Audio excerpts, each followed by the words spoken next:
Michael Walsh, British History of Mary, Queen of Scots, and Elizabeth I. By Matthew Reading. A defender of the Protestant faith, the headstrong Virgin Queen who refuses to marry. But of all her challenges, her most grueling battle is with another woman, her own cousin, Mary Stuart, Queen of Scots. I am a free princess in that I am not responsible to you or any other. Oh. Elizabeth will not face a more relentless threat to her crown or her life. With black ingratitude, she tries to kill me, who so often saved her life. Elizabeth never forgives Mary for the fact that she has laid claim to her throne. She never forgets it. So long as I live, there shall be no other queen in England but I. There is no other queen of England but I. Both claim the English throne. Two queens on opposite sides of the greatest conflicts of their time. Protestant and Catholic, Tudor and Stuart, and that most ancient of rivalries, English and Scottish. When rude Scotland vomits up a poison, must fine England lick it up for a restorative. Their combat will last from 1561 to 1587, ending in one final fatal decision.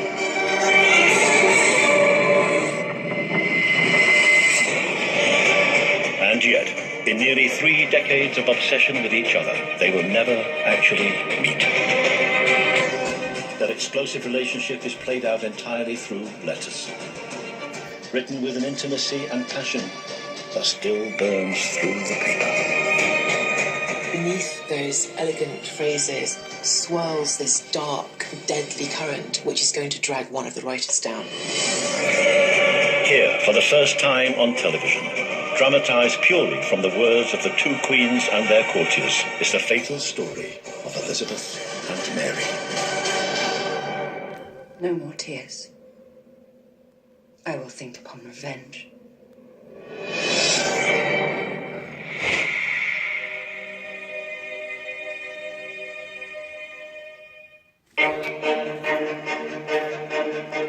Would that we, being two queens so near of kin, neighbours living in one isle, should be friends and live together like sisters, than by some strange means divide ourselves to the hurt of us both. I assure you, I be fully resolved to live with you in the knot of friendship, as we are in that of nature and blood. I am glad to hear of your goodwill towards us, and good inclination to peace and friendship. God could not have blessed these two kingdoms with greater felicity than if one of us had been a king and married the other. 1561. Mary Stuart's arrival in Scotland has the two queens brimming over with goodwill. She is 18, Elizabeth 27. The fact that with Mary and Elizabeth we have two young women who are queens is extraordinary. Dr. Tracy Bowen. This is not an era Arthur of Elizabeth's female woman. rulers, and now we have two of them, and their kingdoms border each other. As two young queens on one island, surrounded by a sea of male rulers, they seem to be drawn to one another. Yet their characters couldn't be more different. Elizabeth's godson, Sir John Harrington, said of her that when she smiled, it was like Jesse pure Childs, sunshine. Arthur, God's But then he continued, he said, traced anon her. would come a storm, and then thunderous weather would fall upon them all. At one point, she actually broke one of her maid's fingers by slamming a candlestick down Lisa there. Hilton, She Arthur would Elizabeth's smash Renaissance things, Prince. She would say very unkind things. Elizabeth has survived prison and death threats to become queen only 2 years earlier. Mary has been Queen of Scots since she was 6 days old. She's been raised in the luxury of the French court.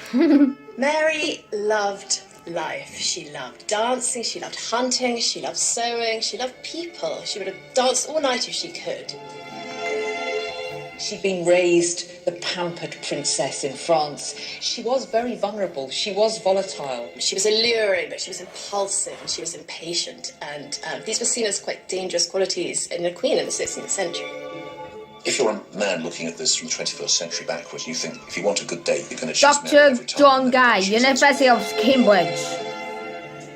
Mary Stuart hasn't chosen to come to Scotland.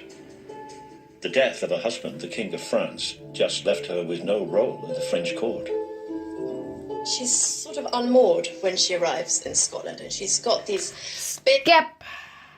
Because I don't want to waste my videos. Oh, this one's good. This one's good. Superior queen, and she regards Mary as a satellite queen, and no Scot, then or now, would accept that.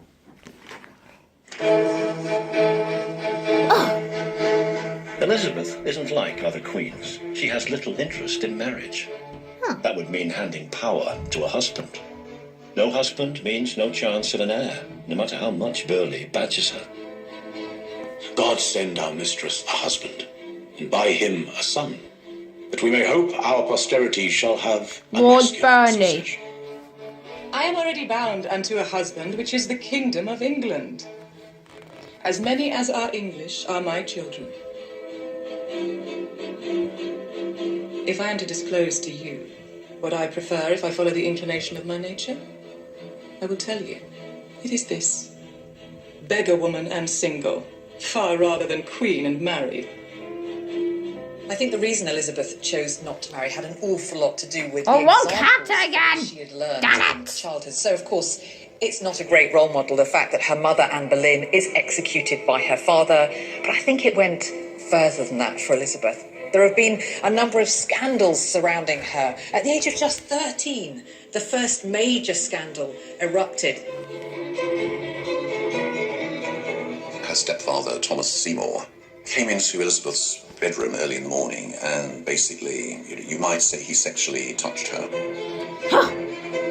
His wife, Catherine, was actually complicit in this, and there's one occasion described where she held Elizabeth down while her husband cut Elizabeth's gown into 100 pieces. I could not do withal, for she held me while the Lord Admiral cut it.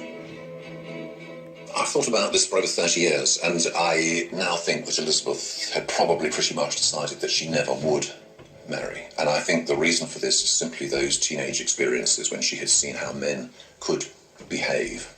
The one exception is Lord Robert Dudley. And she was in love with him. There's absolutely no question that he was the only man she ever truly loved. Huh. Ben. What's your opinion? Is that Lord she would Robert never marry? Darnley. Counter. I know Her Majesty as well, or better than anyone else. That's We were Ben. friends before she was 8 years old. She has always said she would never do so. But if by chance she should change her mind, I'm practically assured she would choose no one else but me. She told me so herself quite openly on more than one occasion. But even love is just a pawn in the Queen's game. Elizabeth is willing to sacrifice Lord Robert. She knows he'll always be loyal to her. If I had ever wanted to take a husband, I would have married him myself. But being determined to end my life in virginity, I wish that my sister should marry him. Being matched with him would remove out of my mind all fear of usurpation before my death. He is so loving, trusty, that he would never suffer such a thing to be attempted. Mary is insulted by Elizabeth's suggestion that she should marry Lord Robert. He's not even a very high aristocrat. Skip. I need to skip, son. Where is it? Which one? I need to skip, son. Here will do. With the Scottish lords gathering their armies against her, Mary realises she has no chance. She surrenders herself in order to save Bothwell. Perhaps she did love him after all. It basically ends with Bothwell offering to fight the lords in single combat. At the last moment, Mary stops it. She wants to try and end the thing with non-violence. So she proposes that Bothwell be allowed to escape and not to return. And she will go, with the lords. Bothwell flees to Norway, and Mary is paraded as a trophy through Edinburgh. She's brought back to Edinburgh as a captive, dressed in very ordinary clothes, not the great robes of a queen, with the Edinburgh mob howling at her. Burn her. Burn her. She is not worthy to live. Kill her. Drown her. Or so I'm told. Of course, Burley is, of course, just rubbing his hands with glee. Now Scotland is in chaos.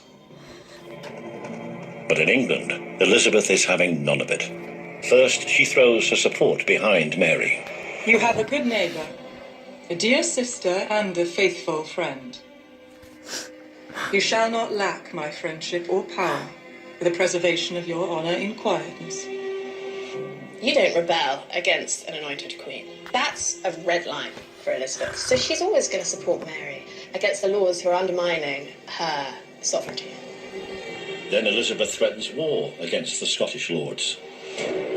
You have no warrant, by God's or man's law, to act as superiors, vindicators, or judges over your prince. Whatever disorders you gather against her. Come down.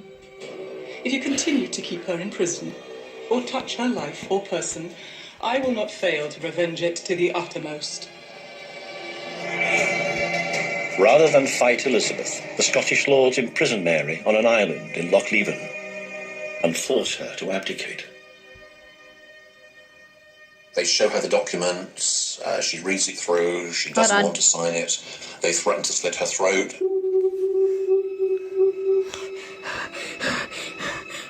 If I did not sign this letter, they would have taken me from Loch Leven.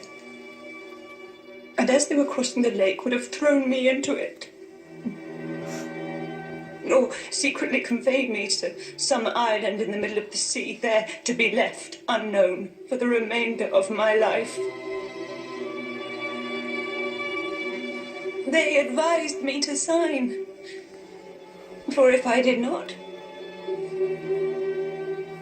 they would cut my throat.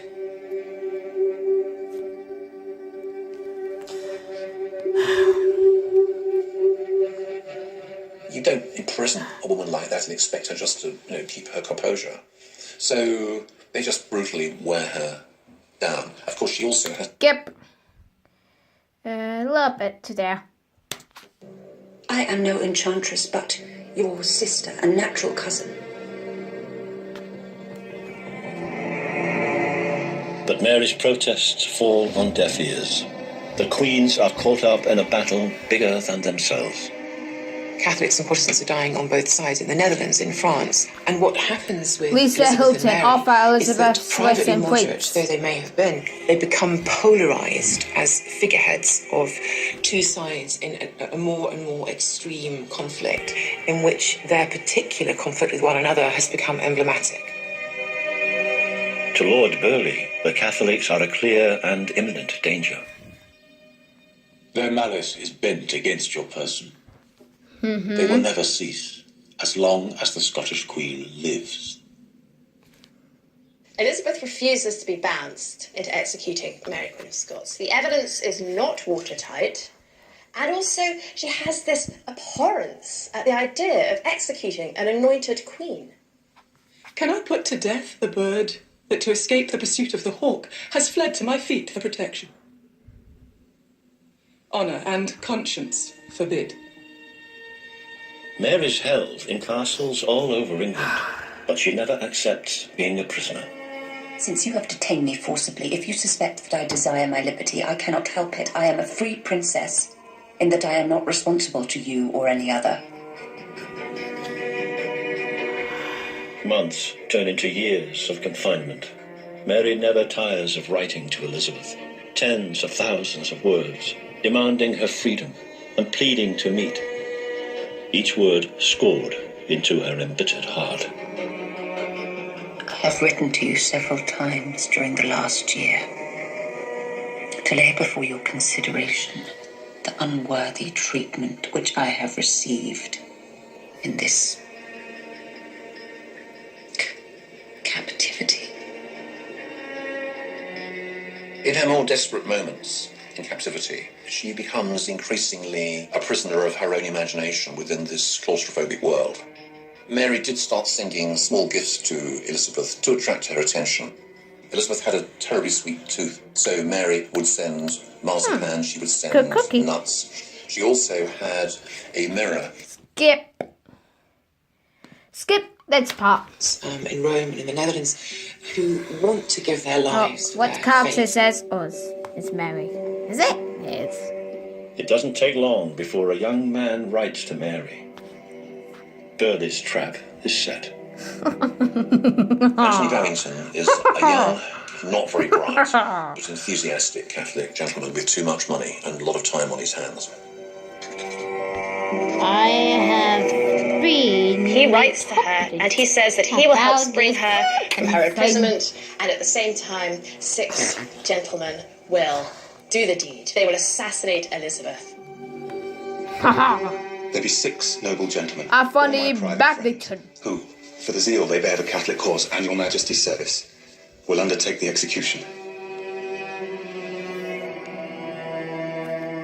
Everyone's waiting. Burley's waiting. Babington's waiting for Mary's reply. And 12 days later, it comes. She basically damns herself in that letter.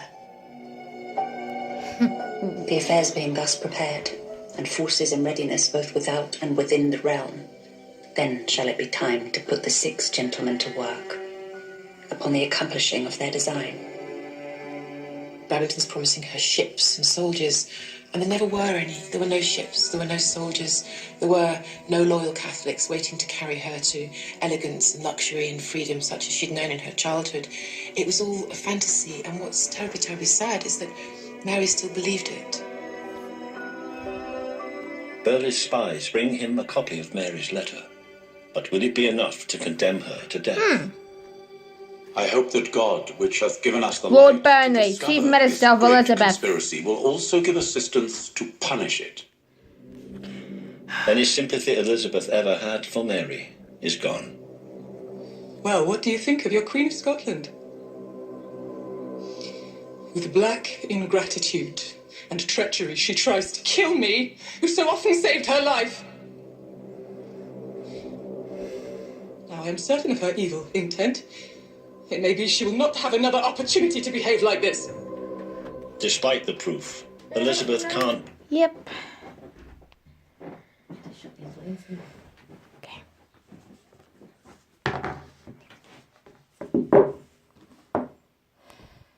Hold on, guys.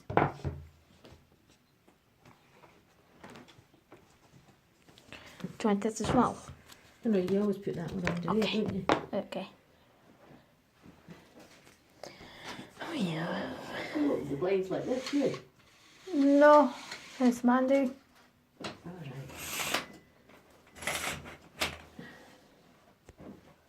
There you go. Okay. I'm gonna put this light on. There we go. There you go. I can still, but I can put that light on as well. Want this one as well? Yeah, that will do. Thank you. Sorry, just going like back to the video. herself to condemn Mary. She felt guilty. She felt terrified that God would judge her on the last day for putting to death the divine right ruler. And, she probably felt upset and annoyed that she'd been boxed into this situation that she never wanted to be in, that she had managed to avoid for most of her reign. Instead, she turns her rage on the young plotters. Babington and his associates were hanged on the gibbet. They were skip. Wait, this one will do. Principally the person of your majesty. Burley tells the Queen to double her guards. Who knows what might happen? I hate Mary. Calls for the warrant. I hate him. She signs it after they've been pressuring her to do it, and suddenly it's done.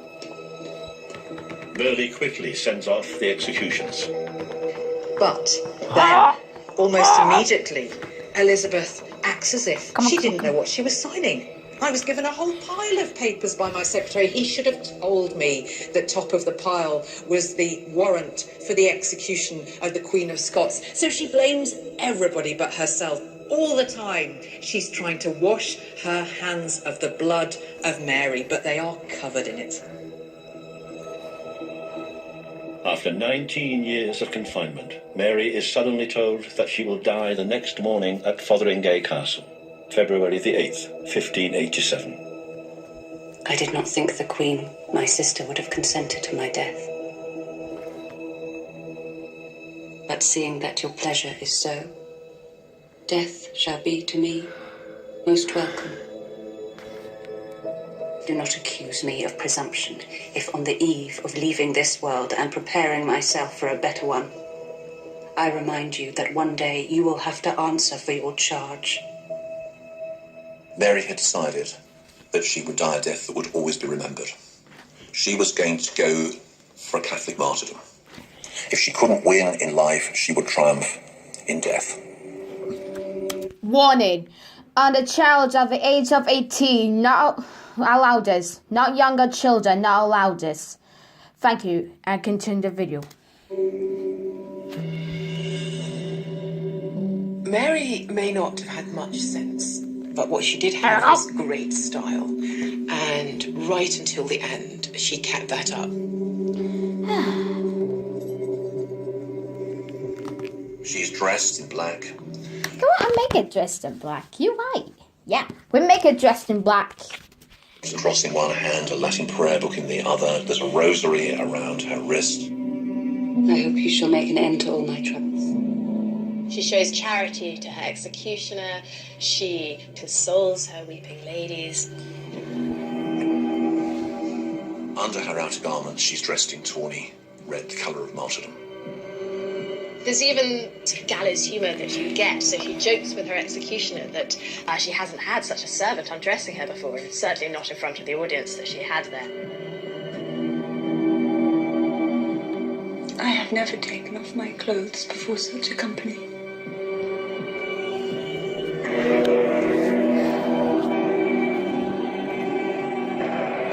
Immanus tuus Domine, commendo spiritum mei. Into your hand, O Lord, that come and spare to me. Nonsense, come and spare to me. Nonsense, come and spare to me.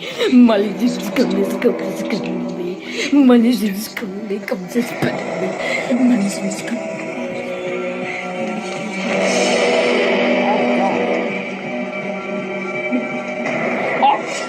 The first stroke goes right into the back of the neck. She continues praying. Into thy hands, O Lord, I commend my spirit, in Latin. Don't look. The second blow goes really 9/10 of the way, but he finishes it off using the act as a meat cleaver. The headsman picks up the head as you do and say, God save the Queen, except that, of course, Mary was wearing a wig, so the head rolls off the stage like a football. In a sense, it's a terribly fitting kind of end, because, like so much of Mary Queen of Scots' life, it's theatrical. And very good theatre this time. In my end is my beginning. In my end is my beginning. That was so apt. She's been immortalised after her death, in many ways, as the ultimate doomed heroine, the damsel in distress. Also as a figure of Scots nationalism, in a way, against those beastly English. And perhaps above all, she is the ultimate Catholic martyr. We will never be sure what Elizabeth really felt for her cousin, but Mary's execution marked her forever. This is something Elizabeth never got over. She always denied that she'd been responsible for Mary's death. She lied point blank to James that she was responsible. She blamed her counsellors. I would you know, though not felt, the extreme pain which overwhelms my mind for that miserable accident. Far contrary to my meaning, I beseech you, God and many more know how innocent I am in this case. After 26 years of never having met Mary, Elizabeth now finds she's left it too late. History will have to decide who won their battle. It may seem that the winner is obvious. It is Elizabeth. She has put to death Mary, Queen of Scots. She's vanquished her rival in the end. But arguably, Mary has the last laugh, because it's her son James who becomes King of England when Elizabeth dies without any children of her own, without anyone else to leave the throne to. She's forced to leave it to the son of her greatest rival. Mary's son, James, not only went on to rule both Scotland and England, he ensured that every subsequent British monarch would carry the blood of Mary, Queen of Scots. Mary had shaped history as profoundly as she had affected Elizabeth. Elizabeth was haunted by Mary's ghost for the rest of her days. She could never quite get out of her head the guilt that she felt at putting Mary to death. And it's said that on Elizabeth's How many own minutes deathbed, does this have? the It's name nearly that finished. she Story, uttered guys, it's last nearly was finished. that of the Queen of Scots. Would that we, Being two queens, so and near following of a kin, king, neighbours, and living in one isle, should be friends and live together like sisters, then by strange means divide ourselves to the hurt of us both.